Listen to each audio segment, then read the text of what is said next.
علیکم ورحمۃ اللہ وبرکاتہ۔ الحمدللہ رب العالمین والصلاة والسلام علی رسولہ الکریم، اما بعد۔ عن معاذ بن جبل رضی اللہ عنہ قال قلت یا رسول اللہ اخبرنی بعمل يدخلني الجنة ويباعدني عن النار قال لقد سألتني عن عظيم وإنه ليسير على من يسره الله تعالى عليه تعبد الله ولا تشرك به شيئا وتقيم الصلاة وتؤتي الزكاة وتصوم رمضان وتحج البيت ثم قال ألا أدلك على أبواب الخير الصوم جنة والصدقة تطفئ الخطيئة كما يطفئ الماء النار وصلاة الرجل من جوف الليل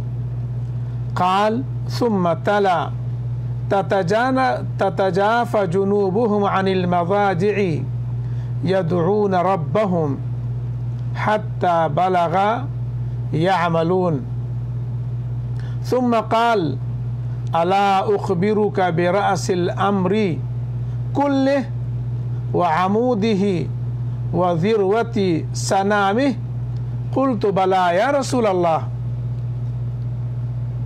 قال رأس الأمر الإسلام وعموده الصلاة وذروة سنامه الجهاد ثم قال ألا أخبرك بملاك ذلك كله قلت بلى يا رسول الله فأخذ بلسانه وقال كف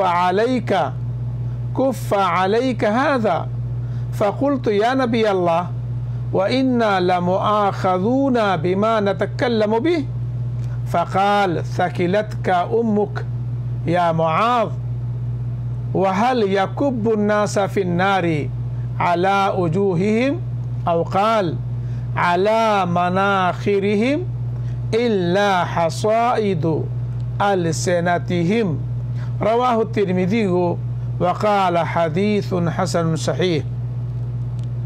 معزز سامعین و ناظرین، اللہ رب العالمین کی توفیق سے کتاب اربعون نوویہ کی حدیث نمبر 29 جو خیر و بھلائی کے دروازے سے متعلق ہے، آپ کی خدمت میں پیش کرنے کی آج میں سعادت حاصل کر رہا ہوں۔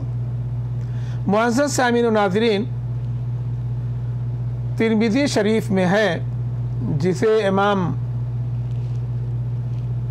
ترمذی رحمہ اللہ نے حسن صحیح قرار دیا ہے، کہ معاذ رضی اللہ تعالیٰ عنہ فرماتے ہیں کہ میں نے کہا اے اللہ کے رسول صلی اللہ علیہ وسلم، مجھے کوئی ایسا عمل بتلائیے جو مجھے جنت میں داخل کر دے اور جہنم سے دور کر دے۔ آپ صلی اللہ علیہ وسلم نے فرمایا تم نے مجھ سے بہت بڑی چیز کا سوال کیا ہے، البتہ وہ اس شخص کے لیے آسان ہے جس پر اللہ آسان کر دے۔ تم اللہ کی عبادت کرو اور اس کے ساتھ کچھ بھی شریک نہ کرو، صلاۃ کی پابندی کرو، زکوٰۃ ادا کرو، رمضان کا صوم رکھو یعنی روزہ رکھو، بیت اللہ کا حج کرو۔ پھر فرمایا کیا میں تمہیں خیر کے دروازے نہ بتلا دوں؟ صوم یعنی روزہ ڈھال ہے اور صدقہ گناہ کو اسی طرح مٹا دیتا ہے جس طرح پانی آگ کو بجھا دیتا ہے، اور رات کی تنہائی میں آدمی کی صلاۃ۔ پھر آپ صلی اللہ علیہ وسلم نے سورہ سجدہ آیت نمبر 16 سے 17 تک تتجافى جنوبهم عن المضاجع يدعون ربهم سے یعملون تک تلاوت فرمائی۔ پھر فرمایا میں تمہیں پورے معاملہ کے سرے، اس کے ستون اس کے کوہان کی چوٹی کی خبر نہ دوں؟ میں نے کہا ضرور اے اللہ کے رسول صلی اللہ علیہ وسلم۔ آپ نے فرمایا معاملہ کا سرا اسلام ہے اور اس کا ستون صلاۃ ہے اور اس کے کوہان کی چوٹی جہاد ہے۔ پھر فرمایا کیا میں تم کو ان سب کے اصل کی خبر نہ دوں؟ میں نے کہا ضرور اے اللہ کے رسول۔ آپ نے اپنی زبان پکڑ کے ارشاد فرمایا اس کو اپنے اوپر روکے رکھو۔ میں نے کہا اے اللہ کے نبی صلی اللہ علیہ وسلم کیا ہم اس پر بھی پکڑے جائیں گے جو ہم بولتے ہیں؟ آپ صلی اللہ علیہ وسلم نے فرمایا تمہاری ماں تمہیں گم کرے، آخر لوگوں کو جہنم میں ان کے منہ کے بل، یا فرمایا ان کے نرخروں کے بل ان کی زبان کا کیا ہی تو گرائے گا۔ اسے امام ترمذی نے روایت کیا ہے اور فرمایا یہ حدیث حسن صحیح ہے۔ معزز سامعین و ناظرین، اس حدیث پاک سے ہمیں بہت سارے فوائد اور بہت سارے احکام و مسائل معلوم ہوئے۔ نمبر 1، صحابہ رضی اللہ عنہم نبی کریم صلی اللہ علیہ وسلم سے ایسے سوالات کیا کرتے تھے جو ان کے لیے دینی طور پر مفید ہوتے تھے، جن سے جنت میں داخلہ اور جہنم سے نجات حاصل ہوتی ہے۔ آج لوگوں کا حال یہ ہے کہ لا یعنی سوالات کرتے ہیں، کبھی عالم کو آزمانے کے لیے اور کبھی اپنا علم دکھلانے کے لیے۔ اللہ ہمیں نیک توفیق عطا فرمائے۔ نمبر 2، نبی صلی اللہ علیہ وسلم نے معاذ رضی اللہ تعالی عنہ کی حوصلہ افزائی کی، ان کا شوق بڑھایا اور ان کے سوال کی تعریف کی۔ حقیقت یہ ہے کہ ایسی چیز کا سوال جس سے آدمی جنت پا جائے اور جہنم سے بچ جائے بہت عظیم سوال ہے۔ اسی سوال کا جواب دینے کے لیے تو سارے انبیاء آئے اور ساری کتابیں نازل کی گئیں۔ نمبر 3، توفیق ارزانی اللہ کے ہاتھ میں ہے۔ وہ جسے ہدایت دے اس کے لیے ہدایت کی راہ آسان ہو جاتی ہے، اور جسے محروم کر دے اس کے لیے دشوار گزار ہو جاتی ہے۔ ارشاد ربانی ہے فَأَمَّا مَنْ آطَى وَاتَّقَى وَصَدَّقَ بِالْحُسْنَى فَسَنُيَسِّرُهُ لِلْيُسْرَى وَأَمَّا مَنْ بَخِلَ وَاسْتَغْنَى وَكَذَّبَ بِالْحُسْنَى فَسَنُيَسِّرُهُ لِلْعُسْرَى۔ جس نے دیا اللہ کی راہ میں اور ڈرا اپنے رب سے اور نیک بات کی تصدیق کرتا رہے گا تو ہم بھی اس کو آسان راستے کی سہولت دیں گے، لیکن جس نے بخیلی کی اور بے پرواہی برتی اور نیک بات کی تکذیب کی تو ہم بھی اس کی تنگی اور مشکل کے سامان میسر کر دیں گے۔ جو لوگ راہ ہدایت اختیار کرنے کے ساتھ ساتھ ہمیشہ اللہ تعالیٰ سے اس پر ثبات قدمی کی دعا کرتے رہتے ہیں، وہ اللہ کی ذات سے یہ یقین رکھیں کہ وہ ضرور بالتوفیق ہوں گے، وہ ضرور بتوفیق ہوں گے۔ ارشاد باری تعالیٰ ہے وَالَّذِينَ جَاهَدُوا فِينَا لَنَهْدِيَنَّهُمْ سُبُلَنَا۔ جو لوگ ہماری راہ میں مشقتیں برداشت کرتے ہیں ہم انہیں اپنی راہیں ضرور دکھا دیں گے، ہم انہیں اپنی راہیں ضرور دکھا دیں گے۔ سورہ عنکبوت آیت نمبر 69۔ نمبر 4، جہنم سے بچانے والی اور جنت میں داخلہ دلانے والی سب سے پہلی چیز توحید ہے۔ اس سے توحید کی اہمیت و عظمت معلوم ہوتی ہے۔ قرآن مجید کے اندر سب سے پہلا حکم یہی ہے۔ ارشاد باری تعالیٰ ہے یا ایھا الناس اعبدوا ربکم الذی خلقکم والذین من قبلکم लअल्लकुम तत्तकून, ऐ लोगो अपने उस रब की इबादत करो जिसने तुम्हें और तुमसे पहले लोगों को पैदा किया, यही तुम्हारा बचाव है, यही तुम्हारा बचाव है। सूरह बकरा आयत नंबर 21। तौहीद ये है कि अल्लाह ताला को उसकी रुबूबियत उलूहियत, अल्लाह ताला को उसकी रुबूबियत और उलूहियत और अस्मा व सिफ़ात में यकता और बेमिसाल माना जाए। ये अक़ीदा रखा जाए कि वह अपने तमाम कामों में अकेला है, तमाम इबादात का तन्हा मुस्तहिक़ है, उसके जुमला अस्मा व सिफ़ात उसके लिए उसके शायान शान साबित हैं, उसका कोई शरीक और साझी नहीं है।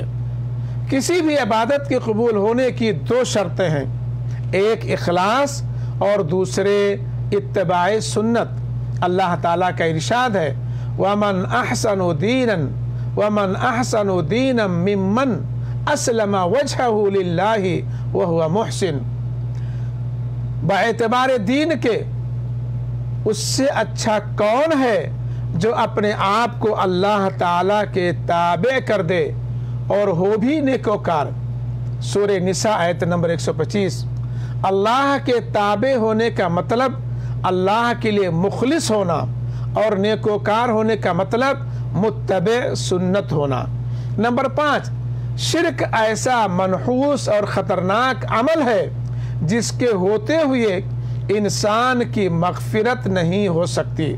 शिर्क इस रूए ज़मीन पर किए जाने वाले गुनाहों में सबसे बड़ा गुनाह है।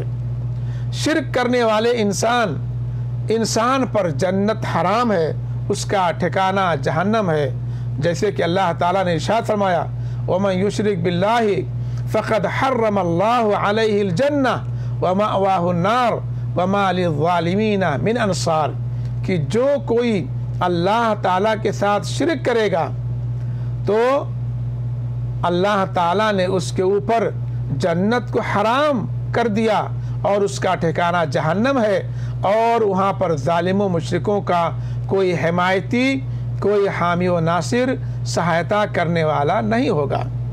शिर्क ये है कि अल्लाह की खुसूसियात में अल्लाह को अल्लाह के बराबर कर दिया जाए, अल्लाह ताला की खुसूसियात में गैरुल्लाह को अल्लाह के बराबर कर दिया जाए।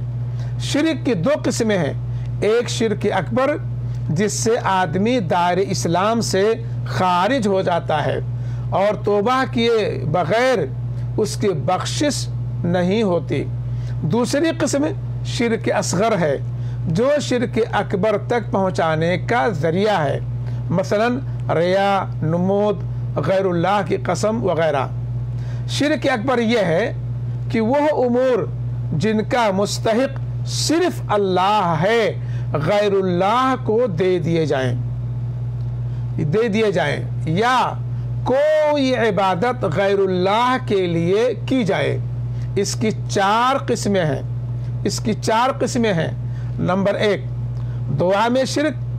इबादत में शिर्क की तमाम किस्में इसमें दाखिल हैं, मसलन गैरुल्लाह से दुआ करना, उनसे मदद मांगना, उनसे फरियाद करना, उनकी पनाह ढूंढना, उनके लिए क़याम, रुकू और सजदा करना, उनके लिए नज़र व नियाज देना या जानवर ज़बह करना, काबा के सिवा किसी और जगह का तवाफ़ और हज करना वगैरह वगैरह। ये सारे के सारे दुआ में शिर्क के ज़िम्न में आते हैं।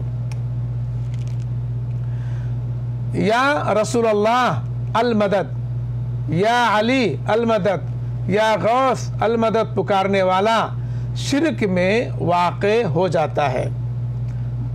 नंबर 2, नियत व इरादे में शिर्क। नियत और इरादा में शिर्क, और इसकी 4 किस्में हैं। नंबर 1, जन्नत की तलब और जहन्नम से नजात मकसद होने के बजाय जानो माल और अहलो अयाल की हिफाजत और दुनियावी तरक्की वगैरह मकसूद हो। नंबर 2, आखिरत के सवाब के बजाय सिर्फ लोगों को दिखाना मकसूद हो। नंबर 3, नेक अमल करके सिर्फ माल कमाना मकसूद हो, मसलन माल कमाने के लिए हज करे या जिहाद करे या सलात की पाबंदी इसलिए करे क्योंकि मस्जिद में मुलाजिम है वगैरह वगैरह। नंबर 4, अमल तो खालिस अल्लाह के लिए करे लेकिन साथ ही कोई ऐसा कुफरिया अमल भी करता हो जिससे इस्लाम से निकल जाए। नंबर 3, इताअत में शिरक। इताअत में शिरक यह है कि कुरान और हदीस की वाज़ेह सहीह और सरीह दलील आ जाने के बावजूद अपने आलिम, इबादत गुजार, इमाम और बड़े की बात न छोड़े और कुरान व हदीस को छोड़ दे। यह है इताअत में शिरक।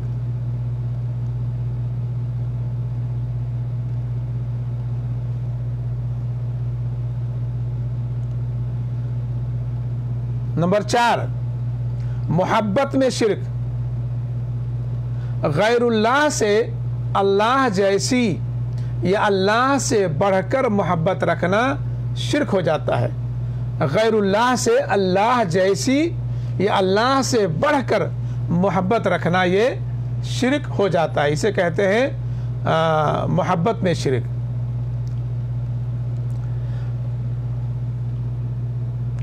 नंबर 6, अरकान इस्लाम की बड़ी अहमियत है, यानी इस हदीस के फ़वाइद में से छठवां फ़ायदा वो ये है कि अरकान इस्लाम की इस हदीस से बड़ी अहमियत हमें मालूम होती है। शरीयत के मुताबिक इनकी अदायगी और पाबंदी जन्नत में दाखिले का सबब है। नंबर 7, खैर के दरवाज़े बहुत से हैं, वाजिबात व फ़राइज़ के अलावा नवाफिल व मुस्तहब्बात बकसरत हैं। नंबर 8, रोज़ा ढाल है। ये हदीस हमें बताती है कि रोज़ा ढाल है। सौम के ज़रिए यानी रोज़ा के ज़रिए एक मोमिन दुनिया में मासियत और गुनाह से और आखिरत में जहन्नम से अपना बचाव करता है। माह रमज़ान के फ़र्द रोज़े के अलावा बाद दूसरे अय्याम में रोज़ा रखने की तरगीब अहादीस में आई हुई है, जैसे मुहर्रम की 10वीं तारीख़ का रोज़ा, मैदान अरफात में मौजूद हाजियों के अलावा अरफा यानी 9 ज़ुल्हिज्जा का रोज़ा, सोमवार और जुमेरात का रोज़ा, हर महीने में 3 दिन के रोज़े, एक दिन नागा करके रोज़ा, शव्वाल के 6 दिनों का रोज़ा, माह मुहर्रम और माह शाबान में रोज़ा। नंबर 9, सदक़ा के बेशुमार फ़ज़ाइल में से एक फजीलत ये भी है कि वो गुनाह को मिटाता और उनका कफ़ारा बनता है। नीज़ नबी सल्लल्लाहु अलैहि वसल्लम का इरशाद है, सही तरगीब में ये हदीस मौजूद है कि हर आदमी बरोज़े क़यामत अपने सदक़ा के साया में होगा, यहाँ तक कि लोगों के दरमियान फ़ैसला हो जाए। नंबर 10, क़यामुल लैल खैर का एक अजीम दरवाज़ा है। ये हदीस हमें बताती है कि तहज्जुद क़यामुल लैल खैर का एक अजीम दरवाज़ा है। इसकी फ़जीलत में बहुत सी अहादीस मरवी हैं। अबू हुरैरा रज़ी अल्लाह ताला अन्हु से रिवायत है कि रसूलुल्लाह सल्लल्लाहु अलैहि वसल्लम ने फरमाया, फ़र्ज़ के बाद सबसे अफजल नमाज रात की नमाज है। सही मुस्लिम। अब्दुल्लाह बिन सलाम रज़ी अल्लाह ताला अन्हु से मरवी है कि नबी सल्लल्लाहु अलैहि वसल्लम ने फरमाया, ऐ लोगो, सलाम को आम करो, खाना खिलाओ, रात को जब लोग सो रहे हों तो नमाज पढ़ो, जन्नत में सलामती के साथ दाखिल हो जाओगे। तिरमिज़ी शरीफ। जाबिर रज़ी अल्लाह ताला अन्हु से रिवायत है कि मैंने रसूलुल्लाह सल्लल्लाहु अलैहि वसल्लम के साथ रसूलुल्लाह सल्लल्लाहु अलैहि वसल्लम को फरमाते हुए सुना कि बेशक रात में एक घड़ी ऐसी है जिसे कोई मुसलमान शख्स अल्लाह से दुनिया और आखिरत की भलाई मांगते हुए पा जाए तो अल्लाह ताला उसका सवाल ज़रूर अता फरमाता है। यानी उसकी दुआ कबूल फरमाता है, और वो घड़ी हर रात में आती है। मुस्लिम शरीफ। नंबर 11, नबी करीम सल्लल्लाहु अलैहि वसल्लम भी कुरान पाक को बतौर दलील पेश किया करते थे। ये हदीस हमें बताती है कि नबी सल्लल्लाहु अलैहि वसल्लम भी कुरान पाक को बतौर दलील पेश किया करते थे। आप सल्लल्लाहु अलैहि वसल्लम ने रात की सलात की अहमियत बतलाते हुए आयत तिलावत फरमाई, ततजाफा जुनूबुहुम अनिल मज़ाजि'i इल आखिर, सूरह सजदा आयत नंबर 16 से 17 तक, कि इनके पहलू अपने बिस्तरों से अलग रहते हैं, अपने रब को खौफ और उम्मीद के साथ पुकारते हैं, और जो कुछ हमने इन्हें दे रखा है वो खर्च करते हैं। कोई नफ्स नहीं जानता जो कुछ उनकी आंखों की ठंडक के लिए पोशीदा रखी गई हैं। जो कुछ करते थे यह उसका बदला है। नंबर 12, ये हदीस में बताती है कि दीन का सिरा इस्लाम है। इस्लाम से मुराद शहादतैन है, जैसा कि दूसरी रिवायत में इसकी तफसीर मौजूद है। जो शख्स अपने ज़ाहिर व बातिन में शहादतैन का इकरार ना करे उसका इस्लाम से कोई ताल्लुक़ नहीं। शहादतैन के बाद सबसे अहम और इम्पॉर्टेंट चीज़ सलात यानी नमाज है, जिसे हदीस में इस्लाम का सुतून करार दिया गया है। नंबर 13, अल्लाह के यहाँ जिहाद फी सबीलिल्लाह का बड़ा अजीम मर्तबा है, इसीलिए इसे कौहान की बुलंदी से ताबीर किया गया है। जिहाद की फजीलत में बेशुमार आयात व हदीस हैं। जिहाद जान से भी होता है और माल से भी और ज़ुबान से भी। जान से जिहाद ये है कि इस्लाम की नशर व इशाअत में बवक्ते ज़रूरत कुफ़ार से लड़ाई में पूरी मेहनत व सई की जाए। माल का जिहाद ये है कि मुजाहिदीन के लिए हथियार वगैरह ख़रीदने और दीगर इखराजात के लिए माल खर्च किया जाए। और ज़ुबान का जिहाद ये है कि कुफ़ार व मुनाफिकीन को अल्लाह की तरफ बुलाया जाए और उन पर हुज्जत कायम कर दी जाए। नंबर 14, ज़ुबान बड़ी ख़तरनाक चीज़ है। इस हदीस से मालूम हो रहा है कि ज़ुबान बड़ी ख़तरनाक चीज़ है। इसे काबू में रखने से ही हर किस्म की भलाई है। अल्लाह ताला का इरशाद है, मा यल्फिज़ु मिन क़ौलिन इल्ला लदैहि रक़ीबुन अतीद, सूरह क़ाफ आयत नंबर 18, कि इंसान मुँह से कोई लफ्ज़ निकाल नहीं पाता मगर कि उसके पास निगहबान तैयार है, फ़ौरन वो उसे नोट कर लेता है।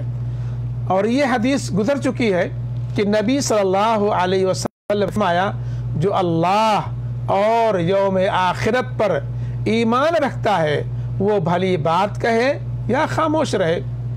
ज़ुबान ही वो चीज़ है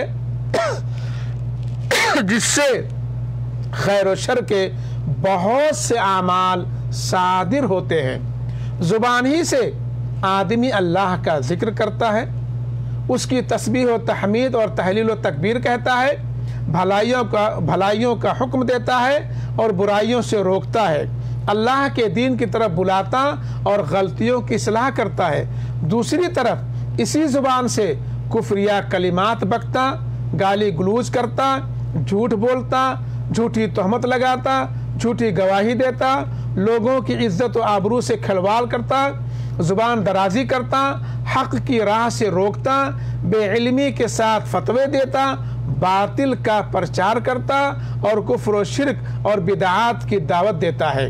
ज़ुबान का इस्तेमाल अगर खैर व भलाई में है तो अंजाम बखैर है, और अगर शर व बदी में है तो अंजाम भी उसी के मुताबिक होगा।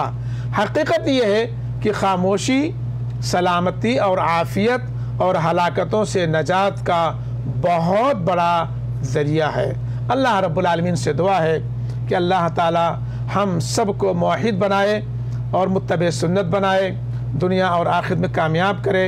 अल्लाह ताला हमारी ज़ुबान, हमारे हाथ, हमारे आँख से कोई ऐसा काम ना होने दे जिससे तेरी नाराज़गी साबित होती हो। अल्लाह रब्बुल आलमीन हमें तो दुनिया और आखिरत में सरफराजी अता फ़रमाए। रब्बना आतिना फ़िद दुनिया हसना व फ़िल आखिरति हसना व क़िना अज़ाबन्नार। सल्लल्लाहु अला खैरि ख़ल्क़िही व आलिही व सहबिही अजमईन बिरहमतिका या अरहमर राहिमीन। वस्सलामु अलैकुम व रहमतुल्लाहि व बरकातुहू। इंशाअल्लाह ताला कल से क़ुरबानी के और अशरे ज़िलहिज्जा के कुछ फ़ज़ाइल और उसके अहकाम व मसाइल बयान करूँगा। अल्लाह रब्बुल आलमीन से दुआ है कि अल्लाह ताला हम सब को सही सलामत रखे। वस्सलामु अलैकुम व रहमतुल्लाहि व बरकातुहू।